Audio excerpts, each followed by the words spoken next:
I just wanted to do a 8-month, almost 9-month review of this little mini excavator here. And now I will tell you the issues I've had and everything. First off, I love the machine. There's not really many issues that I can attribute to being from poor build quality. I've only had a few issues with this machine. One of the issues I had was this ignition switch. I had one fail, but it wasn't the fault of the machine or the switch. I had actually not realizing I did it. I left the key in it, and it got rain in the actual switch, so it wouldn't start. And so they sent me a replacement. So that was no big deal. I had the only thing that I did have that was just because of the lack of attention to detail was on my tracks here. Actually, wrong hand here. My tracks, this down here, there's a nut, and I had that nut was loose that stops it from actually backing off. So I threw a track. So it was just a loose nut. I mean, it's not really. It's more of a nuisance than anything, and I wouldn't really say it's from lack of quality, because this is a heck of a well-built machine. But I had that, which I haven't had any engine issues. I haven't really had any mechanical issues that have been attributed to the build quality of the machine. Now, I'm just going to do a little look of everything here. Now, you can see that this machine is extremely, and I mean extremely well built. I mean, this thing is no slouch. I mean, I've seen several of these 1-ton machines, and they're not built near as well as this one.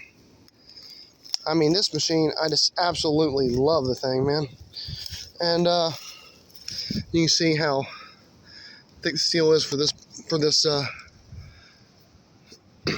boom and the piston. And as I showed to a guy who had this bracket break off here on his machine, this thing is built seriously. I mean, it's not built. I mean, okay, let's see here. Yeah, how thick that is. And but I had one issue where I hit actually I didn't hit it. I backed over a tree that I knocked down, and it broke one of my hydraulic lines back here. That was no fault of the machine itself.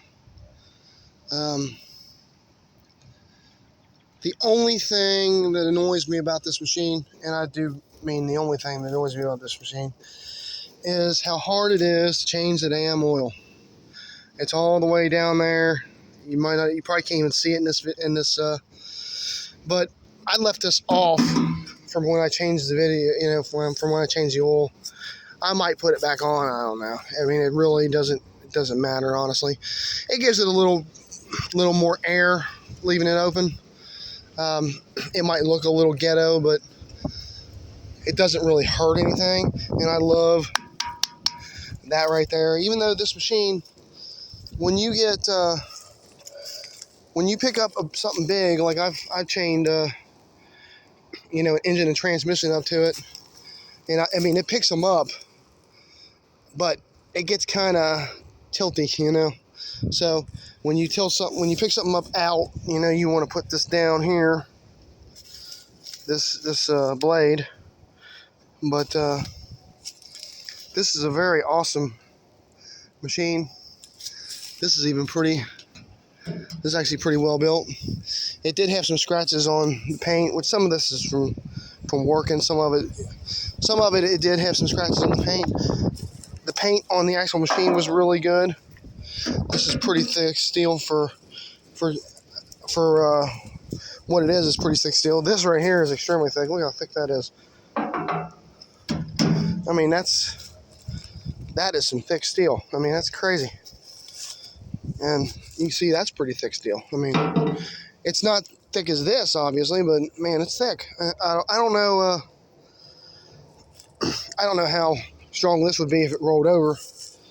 I mean, it seems pretty strong, but I wouldn't really want to.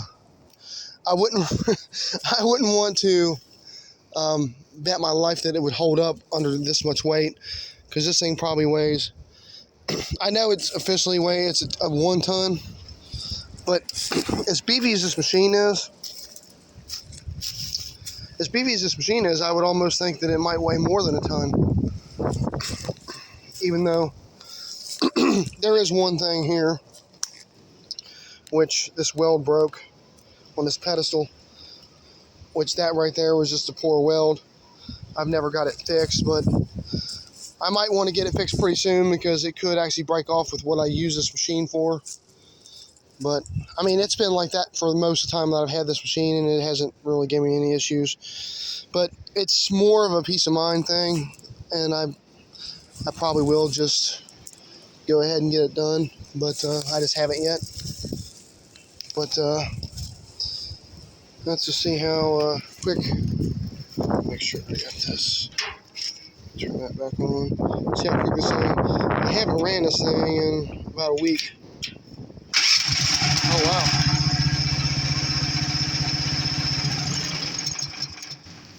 That started surprisingly quickly. That's a power cutoff here. I always cut that off just to keep power from running through it when it's sitting outside. Or I think I'm gonna try to have this narrowed about 1 inch so I can actually, lower it about 1 inch so I can put it in the garage. Because right now it's sitting outside, even though I really don't want it outside. I don't know. I just don't think it's good on the seals and stuff, but that's just my opinion. But I love my machine, and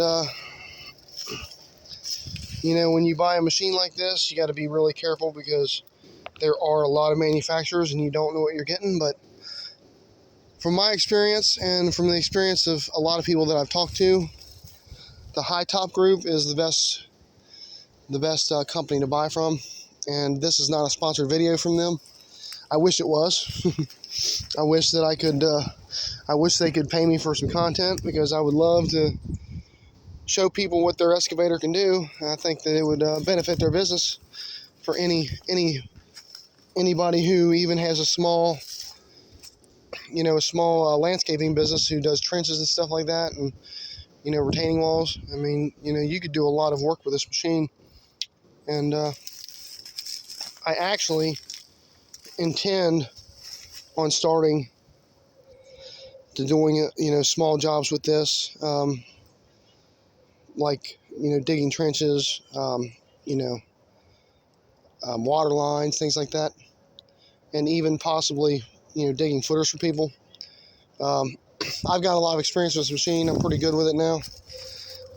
I don't really have many times that I make a bad move, because of lack of experience, because I've been using it for a minute.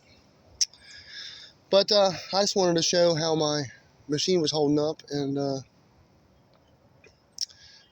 how good of an experience I've had. I love my machine, and if you need a machine like this, I would definitely try to get a Ht-10. But it is kind of a pain to import, because it's not really a pain when it comes to the process. It's more of a pain just because of the uncertainty, because when you do something for the first time, you generally have second guess, you second guess yourself on your decision, and plus, if you have any issues with the process itself, or there's just so many variables, and it's just kind of nerve-wracking. I mean, I could see where somebody would get overwhelmed or not want to do it for just because of fear, but it's a really good machine, and it was a really good process. I'm very happy that I bought it. I'm very happy that I spent the money. But that's all I'm going to say. Hopefully you like this video. If you do, like and subscribe. I will do anything I can to help anybody out who has one of these machines. I have pretty much experience with them. So thank you so much, and you all have a nice evening. Take care of your family and treasure your family. Goodbye.